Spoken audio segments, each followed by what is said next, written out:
Cause I got my friends. They laugh when I'm not that funny. Don't try to make me be somebody. Cause if they did, then they're not my friends. Don't care if Welcome back to another episode of Friendsday Wednesday. We're so excited that you're here with us today as we speak about an important topic. Today, we're going to be speaking about financial wellness. But before we do, let us pray. Heavenly Father, thank you for this opportunity to gather and discuss our financial wellness. I invite you into this space so that we might encourage one another and help each other where we need help. Please navigate the conversation, always with you in the center of it. Thank you for these ladies that are here with us today and guide our hearts, thoughts, and minds as we deliver whatever message you might intend for us to. In Jesus' name, amen. So, just to kind of get this conversation started, financial health is not just about how much money you have, right? It's about how you manage your finances. It's about how maybe you budget, how you prepare for unexpected challenges and difficulties and things of that nature. So, just a question, like how do y'all manage your finances? Like, what do you do to make sure that you're spending appropriately? And we probably haven't always spent appropriately, right? So I'm sure we had some bad habits, some things that we kind of had to work out and work through. So just to open up this conversation, what do y'all do? I guess I'll speak on me because this is an area that my husband and I are being intentional about. Moving into 2025, we did our vision party on where we wanted our finances to be because we realized that we have some bad habits, y'all. Like when I tell you we like to spend money, both of us is not a good combination. But overall, our season of financial wellness is about setting goals, attainable goals, and doing what we can to make sure we execute those goals. So that begins with a budget. Us, we both have a budget. We both give each other monthly allowances or allotments so that we can have our fun time. And then we balance what we're going to spend on serving others, our home, our future, our second retirement, so that we can fully enjoy just financial freedom. But it's just about coming together, making sure we have, for him and I, are on the same page because we were not always on the same page. And that creates a lot of problems. It sure can when you are trying to build a marriage. You want to make sure that that's one area you talk about. And it's not an easy one necessarily. Can any of y'all relate to that? Absolutely. Well, for Tim and I, I'm the saver and he's the spender in our relationship. It's usually, right, one of us is the saver and the other one is the spender. So the way we work, we divide the responsibilities, right? And then so like we budget, but it's almost like I have the budget of the things I have to pay, and then he has the budget of the things that he has to pay, and then we kind of come together when it comes to vacation or going out. Then we kind of come together and do those things jointly, um, and so that's what worked for us, as opposed to having everything like into one. It's like two separate budgets, similar to what you said, Rosie. And we work with that, and that works out well for us. Um, we do have like the allowance of how much money we want to spend or what we should spend, from every paycheck and things like that. And then saving, the savings, the goals that we want to have. If we want to plan a vacation, start saving for that vacation ahead of time, so that we don't have to tap into credit card or anything like that. Yeah, it is a big thing. Early on in our marriage, we struggle a lot. You know, um, like you hear people buying stuff and sneaking it in the house, so nobody can see that, stuff like that, right? But we have grown. We passed that stage, and so we communicate about our spending. The things that we're doing. We're just open about it, and we try to be on the same page. So that's big for us too.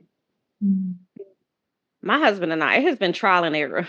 So we've tried so many different things over the course of our marriage, trying to figure out what works for us. And I think what we realized what worked was we needed intervention. So we had to hire bring a financial advisor on board to kind of help us level set some things and get some things in order.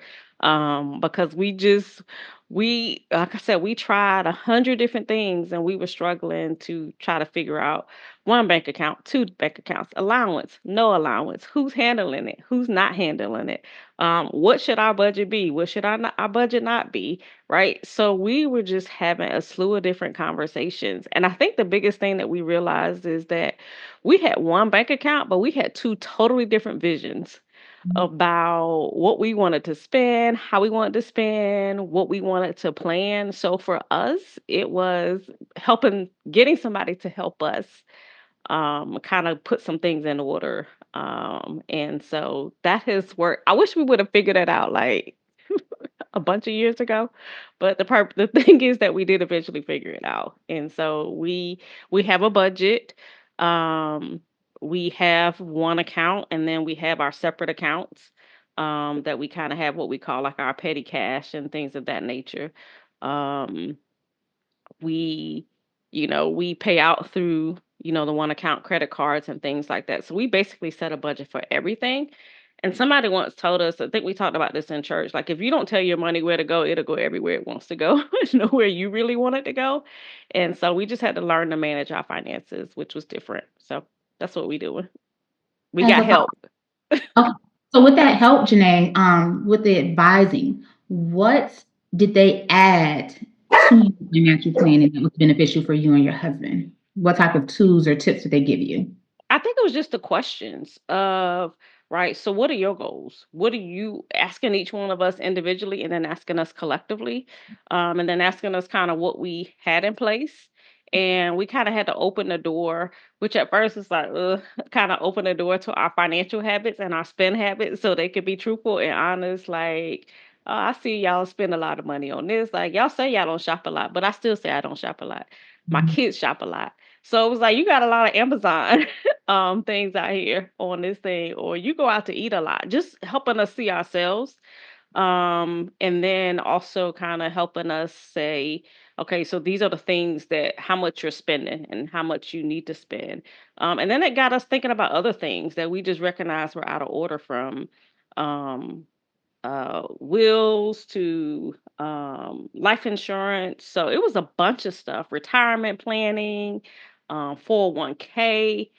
So it was just a bunch of stuff that we realized it was bigger than just what you have in your bank account and what you're allocating. It's also about how you're going to live and the fact that you're gonna be wanting to retire soon. So how you gonna live that journey out? So it was a bunch of different things that I think just open our eyes and help us think through, continue to think through. I love to hear about the different ways that the individuals and the couples themselves are tackling the finances. And I think it's important to know that the right way is what works for you. Yep. So not the comparison of what they do is what what I want to do or anything like that. Being aware of just because it worked for them, it doesn't mean it works for us. And just listening to you ladies, we are different in several ways. Like we are the one account mentality, and we've been like that for 30 years. As far as there are no separates in our mind, there are no separates. Now, the biggest thing for us was look where our money is going.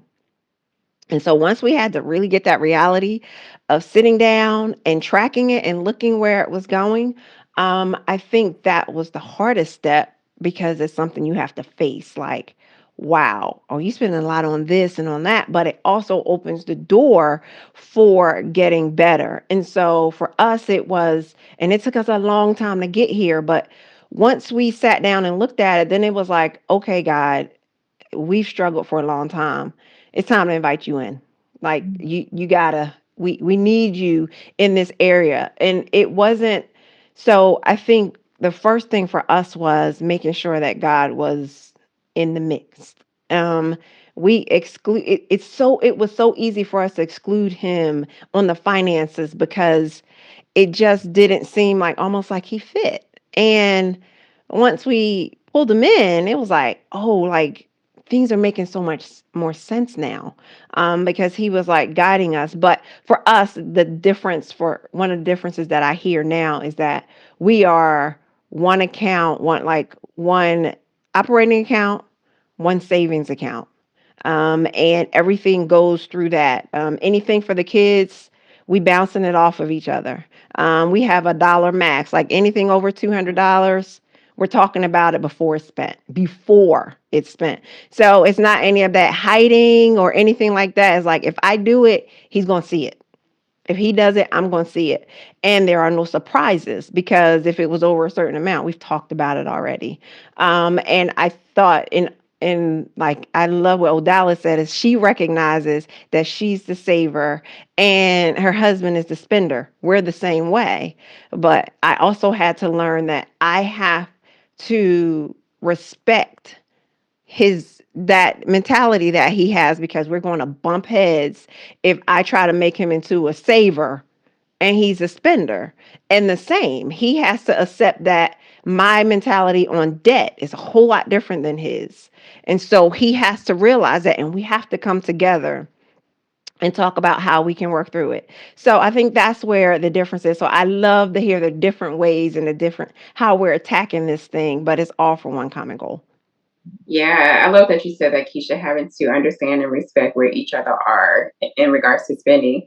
I think my situation is rather similar to Rosie and Odalis. We do have that one account together. We pay bills, then we have the savings account, and then we do have our own accounts. But for us, we save where we save, we spend how we spend. We both have guilty pleasures. I'm gonna speak to my guilty pleasure, right? Because I definitely know how to save, but I definitely know how to spend too. Oh, One of my definitely. guilty pleasures, I love shopping. I could window shop, but oftentimes I'm like, I need to go in there and get what's in that window too, right?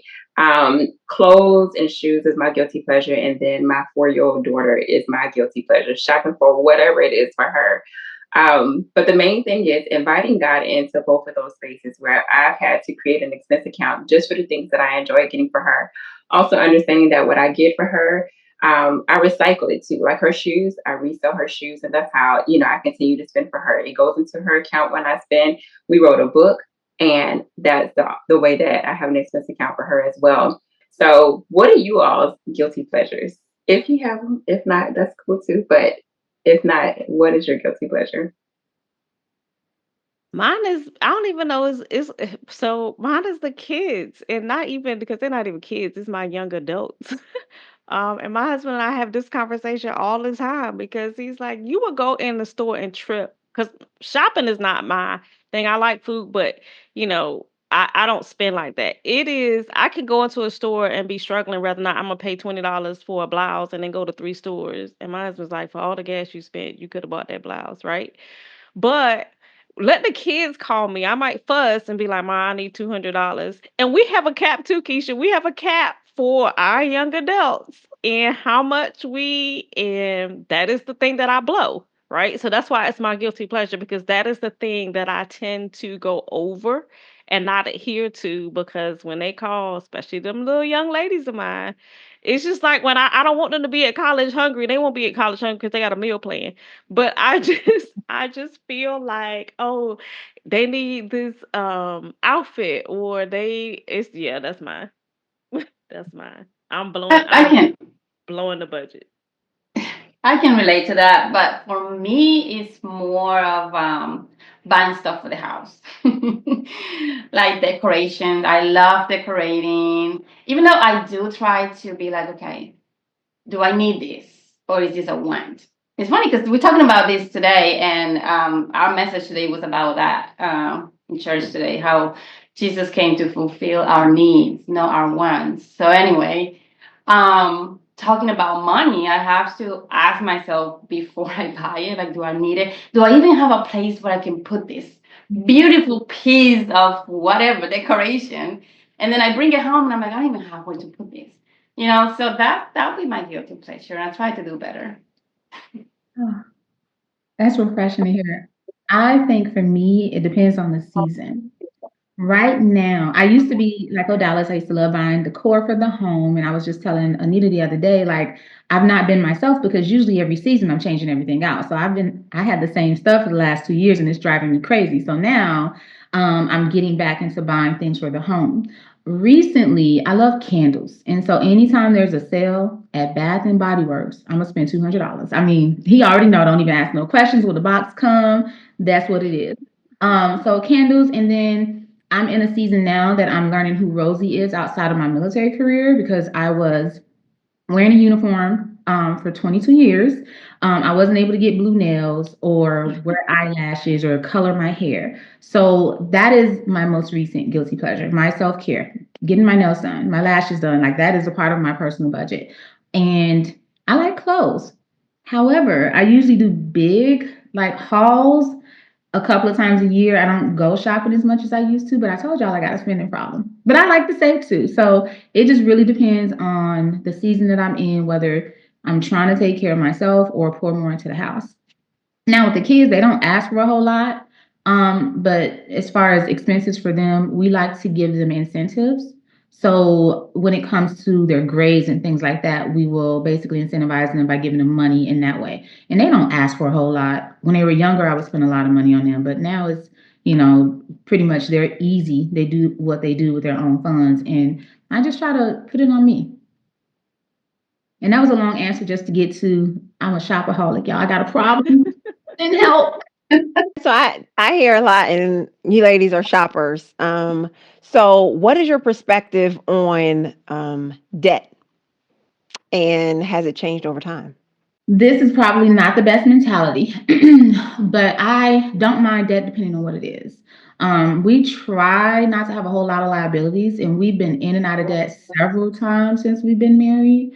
Now our goal is to be completely debt free, but for our house, and we are actually trying to pay the house off early too, which has caused us to change our spending habits. But I think if you use debt responsibly, it's just a part of life. I don't want to go into debt for things that are like clothes and things like that. But if it's, for something that we're going to have long term, like our car loan or something like that, then yes, I don't mind it. I mean, I ain't gonna lie, I hate debt. Like, I be praying to be debt free, right? But this is the thing. So there are things that I can control, right? In my prayer of being debt free, right? Okay, Janae, manage what you spend and how you spend and stop giving them girls money that they really don't need, right? So I can manage the debt free, but I want to be debt free. The interesting part, and Keisha, I think you mentioned kind of, you know, thinking about God is coming into, I think it was 2024, coming into 2025.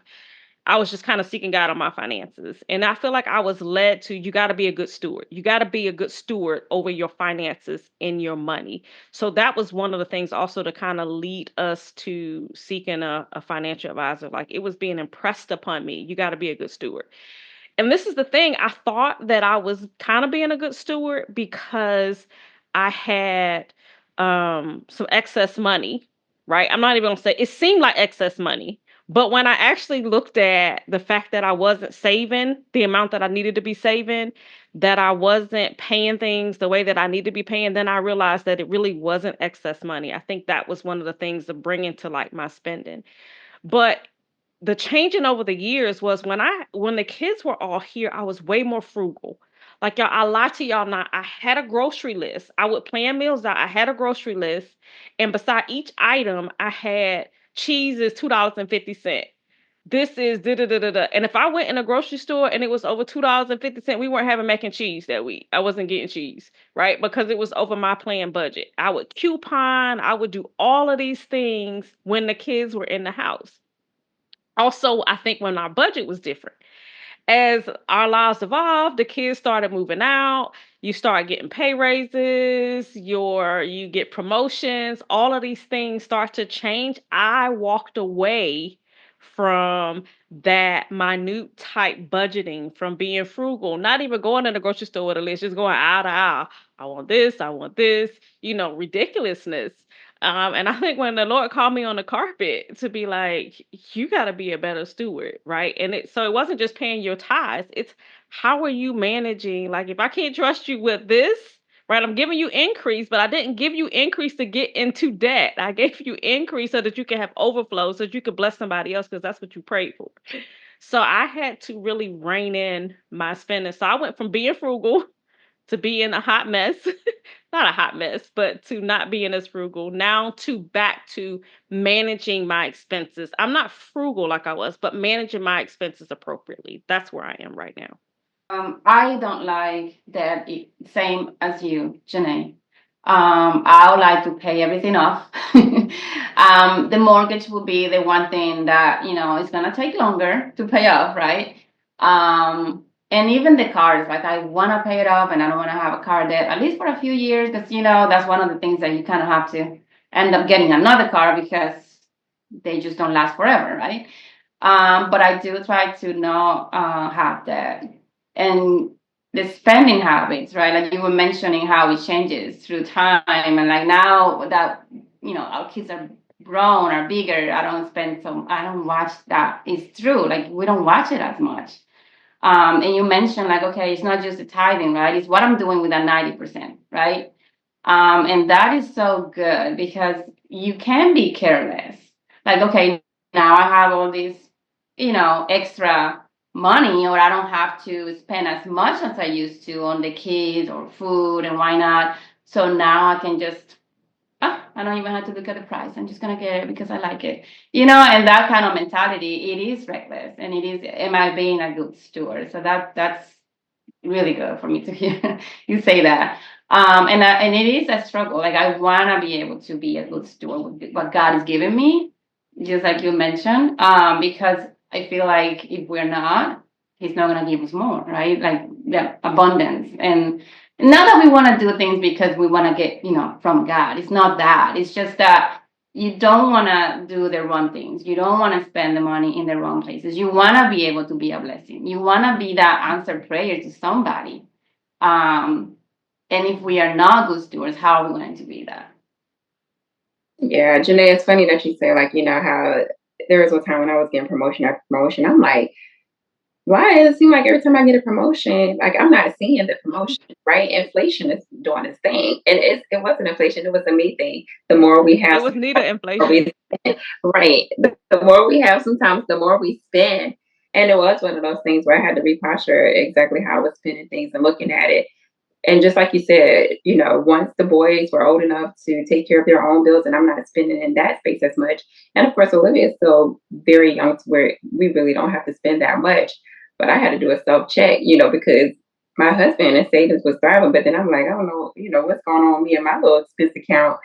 And you just have to check yourself sometimes. And you have to make sure you are being a good steward over what God is doing for you through the promotions, through everything, and stop allowing your expenses to be an overflow that you just constantly pour from.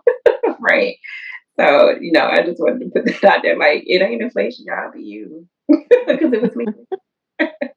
And Janae, I'm thank you for just being vulnerable enough to say that how that shift happens, because that was exactly what happened with us. Like when you're raising the kids and you're frugal, and then when they leave, you get this sense of freedom. Like, oh, they're gone, I can do it. But then it's nothing but God. It's no one but God who's shifting us back. Like, okay, you had your little fun, but hey, like I provided through all of that. So you come and you remember the source. You bring it back on around to him and what you're doing. And so, my mentality on debt is it doesn't have to be. And that includes a car and a house. And I can only say that because I'm trusting in a big God. It has nothing to do with me. I'm trusting in a big God. And I know that is not something that I came up with. Growing up, the mentality was get a job so you can afford that car payment. It wasn't, to be able to get yourself established to where a car payment is no longer needed or necessary. And so it's just a matter of the mental shift that I know it's only God, but that comes back into play where we said we're inviting you into the finances as well. We invited you to all the other aspects of our marriage in here too. And I trust that that is Him guiding us and saying, no debt because I said so. And it doesn't sound, to me, it's like, God, how's that going to happen? Like, like, well, but if I'm going to trust Him, I'm going to trust Him. So it's a matter of, okay, what can we do to work towards that goal And then we're going to allow room for God to do the rest.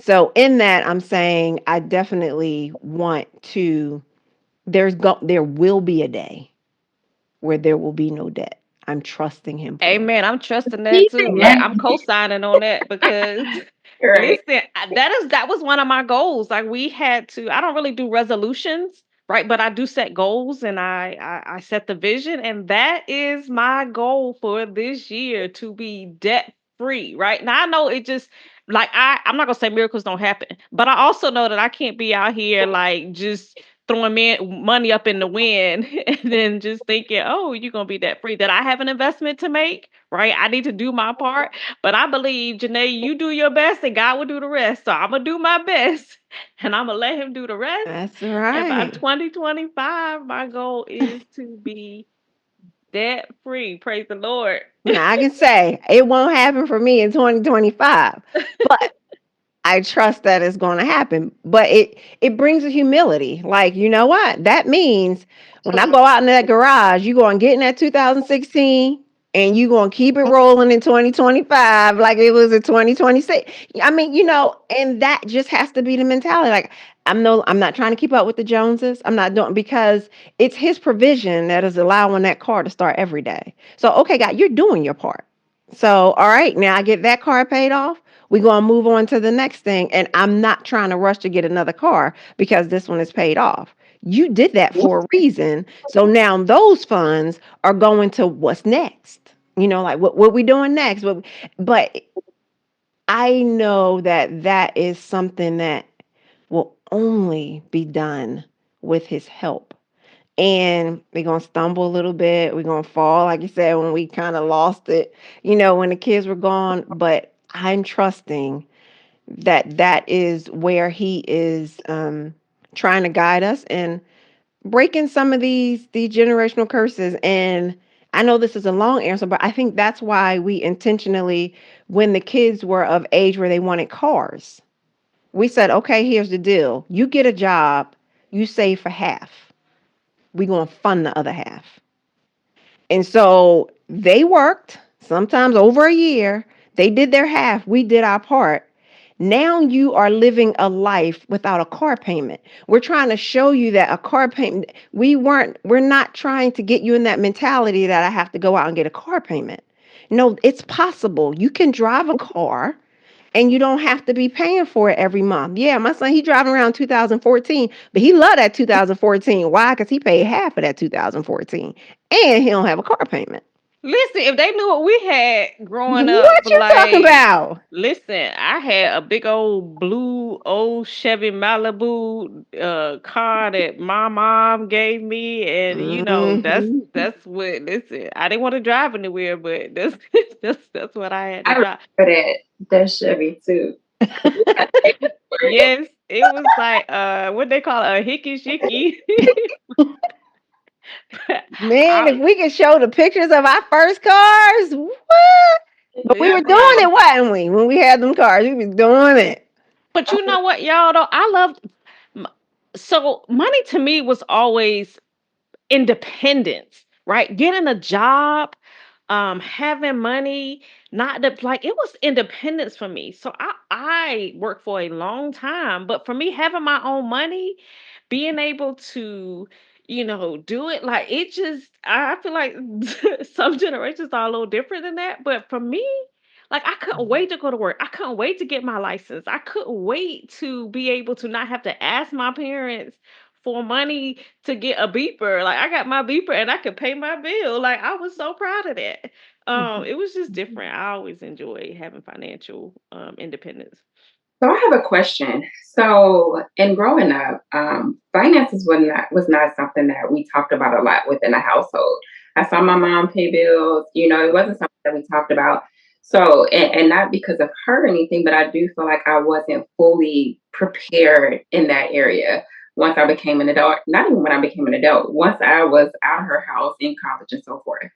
And so I had a different mindset of how I wanted to help my sons be prepared and helping them build their credit and do for them. So I added them to my credit cards and did things for them, but to make sure that they had a good start. how do you all, or if you have at all, done that with your own kids? Like Keisha, I know you did mention like you have to understand you have to work for this, and I think what we work for, we do value and appreciate more. But how did you all set your kids up for that success in regards to that, or was it something that was discussed in your household when you were growing up? Growing up for me was not a traditional. Oh, I grew up with a two-parent household. So my mom was a single parent. And for me, watching her work, sometimes two and three jobs, just motivated me to go out and get a job to help her. So I've been working since I was 15 and I've been paying bills since I was 15. And to me, that was the norm. So she didn't have financial literacy. We struggled in so many different ways. So I just recall giving her my paychecks or paying bills or whatever I could do to help her.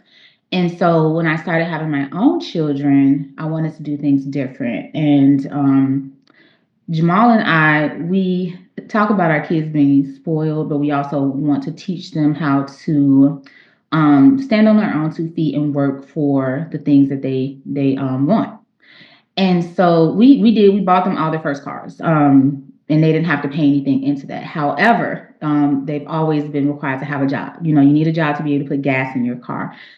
With certain clothes, up until a certain age, you would pretty much just buy them whatever they wanted. But now, if they want certain things, they have to pay for it. You know, so how are you going to earn it? Like my youngest son, he wanted dreads. We gifted him the first starter locks, and then after that, how are you going to pay for it?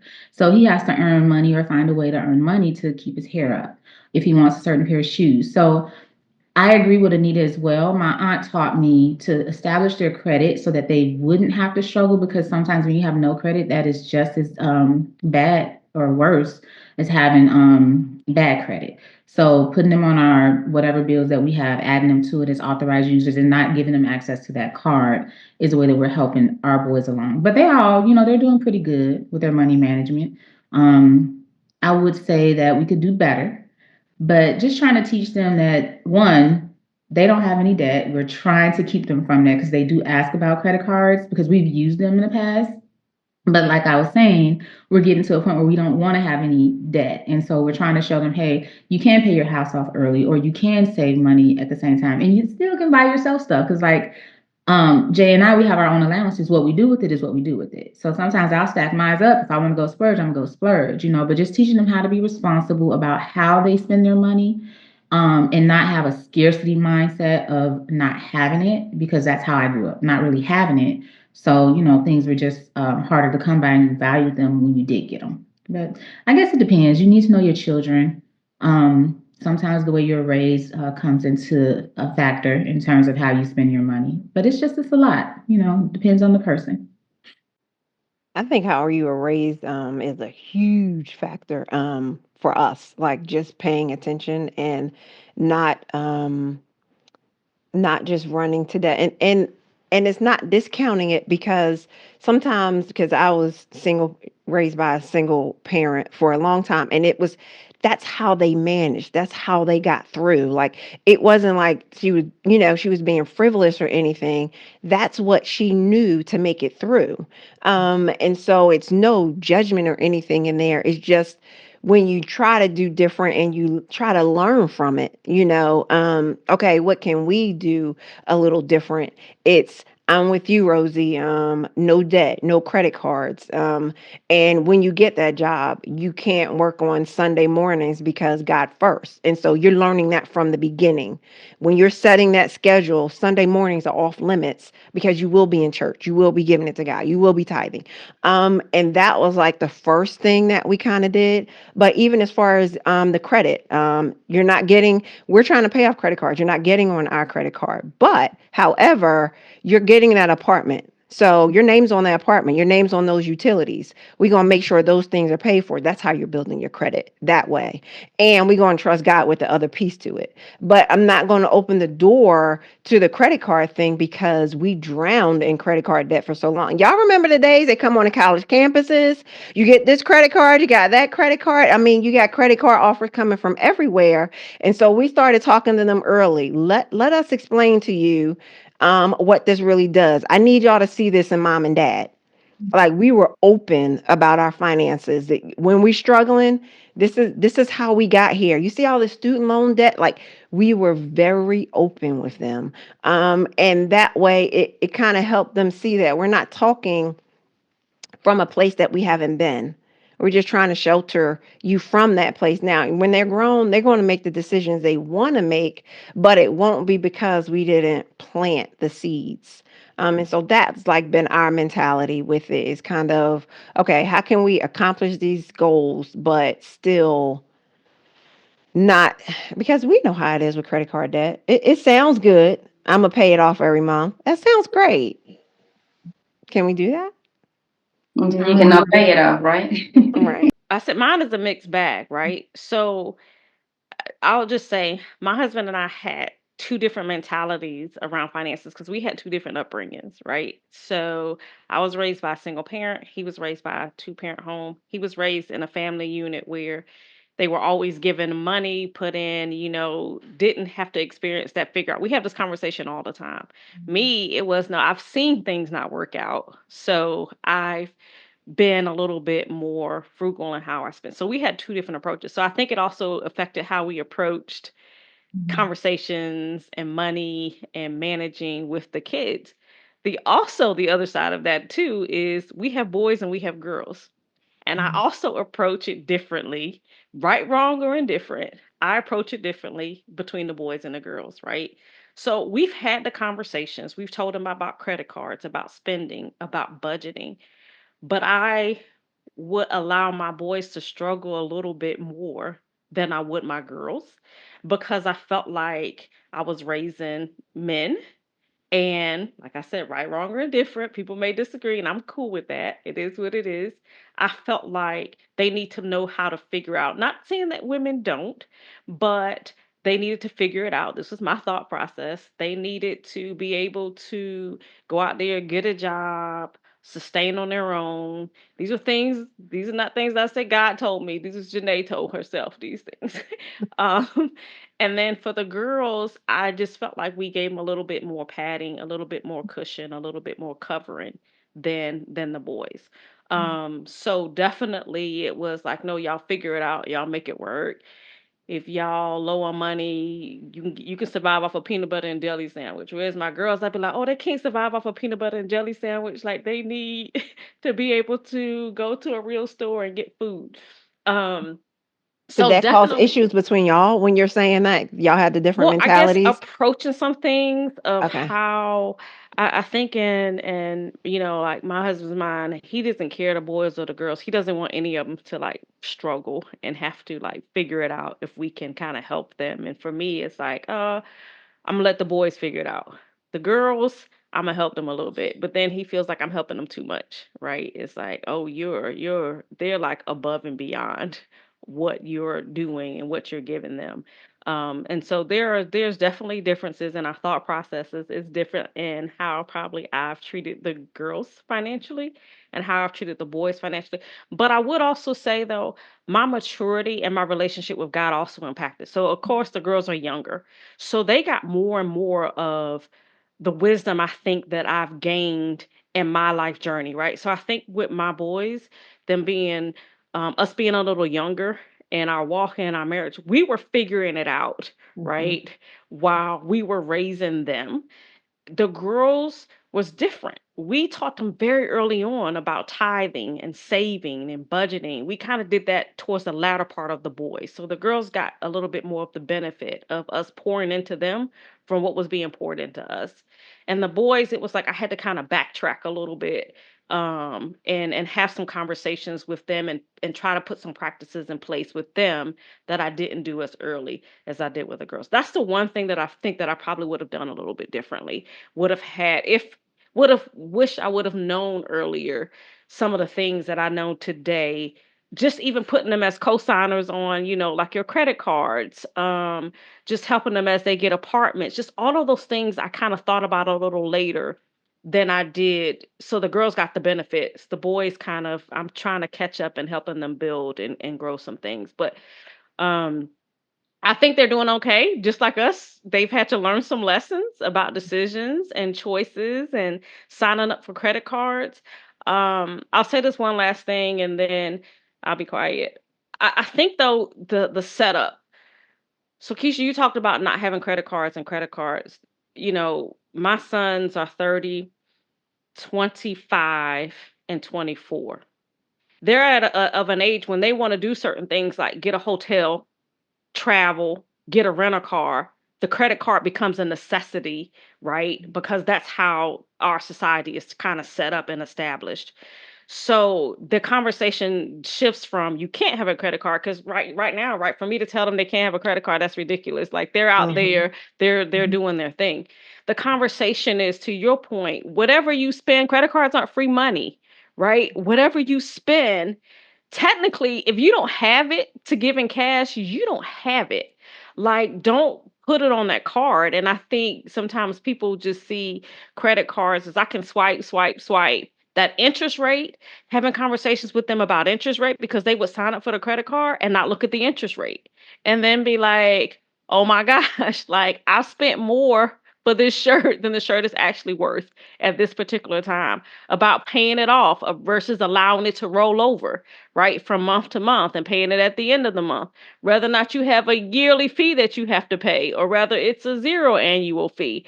All of these things is like what we're having to have conversations about now, because they're going to get it, but I think they're starting to experience some of the woes that we experience of thinking, hey, I could just swipe, swipe, swipe, and then that bill comes, and it's like, um, I don't have the money.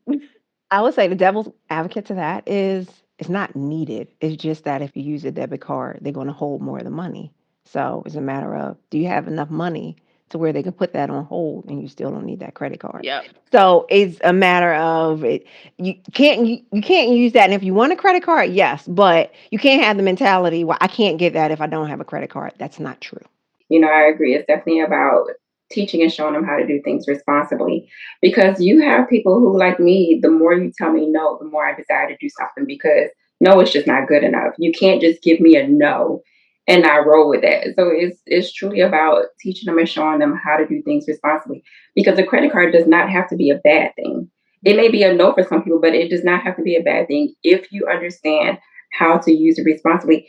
It can actually be a really good thing to have a credit card. I mean, I've used it responsibly. I've shown my kids how to do it. It has been a way to increase their credit mind as well. But we have to make sure they know how to do these things responsibly and what the repercussions are if not. I want to say that because that's what our primary goal for Jay and I is to primarily use our credit card to do all things and pay it off. Right now, we use our bank account for that. But the way we're thinking about our credit and our future and these points and everything else that I see some of my friends, like my good friend, she's great about it. And I'm like, teach me how you do that. So she just uses her card as her primary source of everything. And every month when she gets paid, she pays it off. So she doesn't carry a balance, but she's flying business class and first class when she's traveling abroad. And I'm like, okay, I want to do that. So that is one of our goals in how to use credit responsibly by the end of this year. So hopefully we'll be paying all of our bills with a credit card and paying it off, just not letting it sit. Oh, Dallas, what you got to say? I would say, so credit is only needed if you can't pay cash. Right. So I grew up in DR. There is no such thing as credit. And you have to have cash for a lot of things. So that mentality, I mean, it is great to be responsible. And definitely, if you're going to use the credit card, use it responsibly. But you think about that, like, okay, I only need credit if I cannot pay for it cash. So that's what I'm going to say about that. It's a matter of choice, right? But I want to ask a question. Keisha mentioned earlier, and I think Janae alluded to that too, as far as like having God into your finances. So can we talk about what are some practical ways to bring God into our money and our financial decisions? I'll just say this. The practical way for me bringing God into was me just having a relationship with God. And it was a area that he then hit for me, right? So I feel like it's that when I made a choice to surrender um my life, it was like God was hitting different areas of my life, right? And then finance came up on the table and it was like, all right, this is the area that I want you to work on. And then I had to allow myself to be obedient to do the things that God wanted me to do. So Mhm. I didn't just start with, okay, God, come into my finances. It was understanding, like, it was as a result of my relationship with God that it became an area of my life that became another area to be worked on, and another area to be addressed so that all things can come into an alignment and an agreement. So I would say his under in my relationship and understanding his word. And that's another thing, that just trying to get my kids to understand. Um Y'all, growing up, I was taught, well, not, I was in college and I took a class and it talked about tithing and what that meant from the Catholic Church. And I'm not going to get into that. But I think, when I talk about the relationship with God and tithing and all those things that are important, my kids sometimes try to say, well, why do I got to give God my 10%? Their faith is not there yet, right? To even understand the importance of the why. And I've tried to explain to them that if my life isn't evidence enough of how God will work in your life when you honor him in whatever you do. But their faith is not there yet. Their relationship is not there yet for them to trust God with their money, to trust God in their finances, to trust God in that area of their life. So I think my relationship with God had to get to a point where I could trust him in that area of my life enough to surrender, and then um allow him to guide me into how to be a good steward. So I'll say real quick, I think one practical way that I can speak to in this season of my life is praying over financial decisions. Completely inviting God and praying over the financial decisions that we make, that I make, and even just in having those conversations with my kids, because like Janae said, like they are not there with the faith in that space yet. So praying over that, like we know what prayer does and how it works. The key is planting the seed. Just inviting him and planting the seed. When they're out of your house, things can change. But it's just planting the seed when it comes to the kids. And as far as how God fits is praying about every financial decision. And that's hard. And you have to remember to do that. And sometimes you have to catch yourself and like, whoa, I did that. And well, God, and apologize. God, I'm sorry. I made that decision. I didn't come to you first. And just doing little things like I'll ask, God, rebuke the devourer. Let my car start. Let my car start for the next 3-4 years. Like I know he hears me. So it's just remembering that he knows what he placed in my heart and that he hears me. And really, it's a reminder for me to keep me connected with him, of constantly going back to him and saying, okay, God, I'm trying this. I'm trying this. By no means am I saying it's easy. And sometimes he's going to ask you to do things that seems almost impossible. But that's the best part about it, because then when they happen, it's like, I know that was you, God. Like that was all you, Lord. I thank you. So it's just, that's how I do it. But I won't say Keisha, it's I easy. do want to say this though. It's so funny Yeah. that you say that, because I got a new car not too long ago and I drove from Georgia to get the car, right? And on my way back, a rock hit the window of my car. And right then I said, Lord, this car will be my car. Like I plead the blood of Jesus over it. Like this car will, like I started praying. Not that I pray for material things, but I'm like, God, you will keep this car, you will sustain it. There will be no incidents, no accidents, no issues. Like time that rock hit my window, I went to praying like, oh no. No, no, no, no, no. We're not doing this. And so I Riding just into the wheels said fall that. off. I know that's right. Yeah, my car has been acting up, right? I have no desire to get another car. I do not want another car payment. And I have not laid hands on that car. After this episode, I think I'm running outside to lay hands. Well, Hold on. guys, we thank you so much for just listening, and I hope you appreciate the different perspectives, the different aspects of it. Again, this is not here to tell you what's the right way or the wrong way. We're not here to give advice, but we thought we would just share on where we are as far as what our ideas of financial wellness and what they mean to you. So hopefully you can get something out of this and kind of look and regroup and reevaluate where you are and where you stand. And we just thank you. Please like it, subscribe, and give us feedback personally or in the chat. We would love it. We would love to hear it, your thoughts. And we will see you next time. Thank you. Bye.